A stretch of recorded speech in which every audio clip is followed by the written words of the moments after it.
जय श्री कृष्ण भक्तों। कार्तिक मास की हम रमा एकादशी का वर्णन करते हैं। युधिष्ठिर ने पूछा, जनार्दन, मुझ पर आपका स्नेह है, अतः आप कृपा करके बताइए, कार्तिक के कृष्ण पक्ष में कौन सी एकादशी होती है। भगवान श्री कृष्ण बोले, राजन, कार्तिक के पक्ष में जो परम कल्याण में एकादशी होती है वह रमा के नाम से विख्यात है। रमा परम उत्तम और बड़े बड़े पापों को हरने वाली है।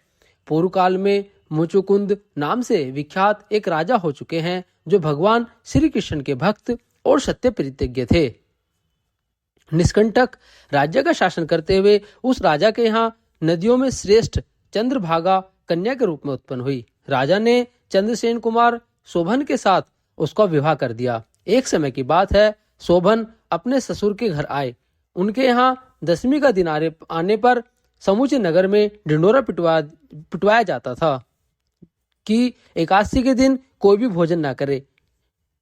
यह डंके की घोषणा सुनकर शोभन ने अपनी प्यारी पत्नी चंद्रभागा से कहा, प्रिय, अब इस समय क्या करना चाहिए, इसकी शिक्षा दो। चंद्रभागा बोली, प्रभो, मेरे पिता के घर पर तो एकादशी के दिन कोई भी भोजन नहीं कर सकता। यहाँ तक कि हाथी, घोड़े, हाथियों के बच्चे तथा अन्य पशु भी अन्न, घास तथा जल तक का आहार नहीं कर पाते। फिर मनुष्य एकादशी के दिन कैसे भोजन कर सकते हैं? प्राणनाथ, यदि आप भोजन करेंगे तो आपकी बड़ी निंदा होगी। इस प्रकार मन में विचार करके अपने चित्त को दृढ़ कीजिए। शोभन ने कहा, प्रिय, तुम्हारा कहना सत्य है, मैं भी आज उपवास करूंगा।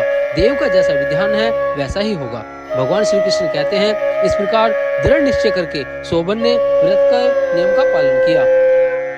क्षुधा से उसके शरीर में पीड़ा होने लगी, अतः वह बहुत दुखी हुए। भूख की चिंता में पड़े पड़े सूर्यास्त हो गया। रात्रि आई जो हरि पूजा परायण तथा जागरण में आसक्त वैष्णव मनुष्यों का हर्ष बढ़ाने वाली थी, परंतु वही रात्रि शोभन के लिए अत्यंत दुखदायिनी हुई।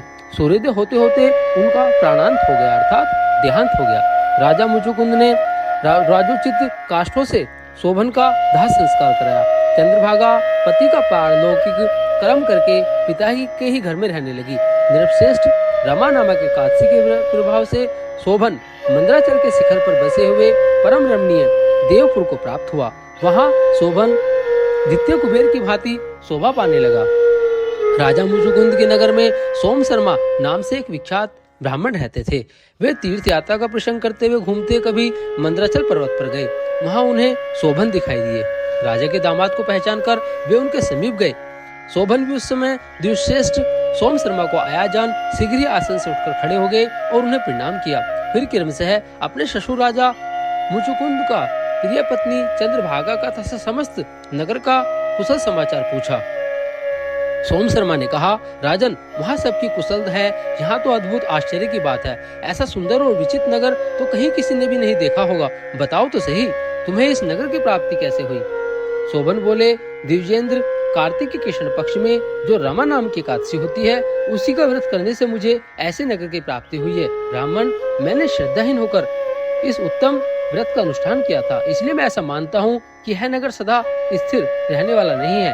आप मुचुकुंद की सुंदर कन्या चंद्रभागा से यह सारा वृतांत कहिएगा। शोभन की बात सुनकर सोम शर्मा ब्राह्मण मुचुकुंदपुर में गए और वहाँ चंद्रभागा के सामने सारा वृतांत कह सुनाया। सोम शर्मा बोले, सुबह मैंने तुम्हारे पति को प्रत्यक्ष देखा है तथा इंद्रपुरी के समान उनके दुर्धर्ष नगर का भी अवलोकन किया है। वे उसे अस्थिर बतलाते थे, तुम भी उसको स्थिर बनाओ।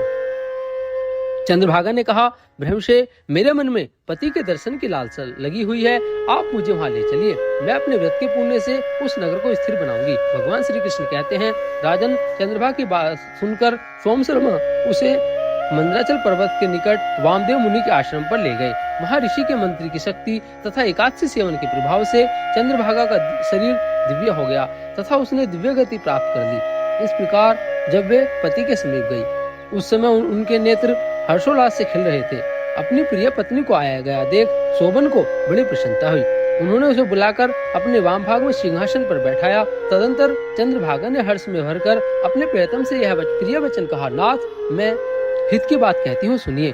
पिता के घर में रहते समय जब मेरी अवस्था 8 वर्ष से अधिक हो गई, तभी से लेकर आज तक मैंने जो एकादशी के व्रत किए हैं और उनसे मेरे भीतर जो पुण्य संचित हुआ है उसके प्रभाव से यह नगर कल्प के अंत तक स्थिर रहेगा तथा सब प्रकार के वांछित वैभव से समृद्धिशाली होगा। नरश्रेष्ठ, इस प्रकार रमा के व्रत के प्रभाव से चंद्रभागा दिव्य भोग, दिव्य रूप और दिव्य आभरणों से विभूषित हो अपने पति के साथ मंदराचल के शिखर पर विहार करती है।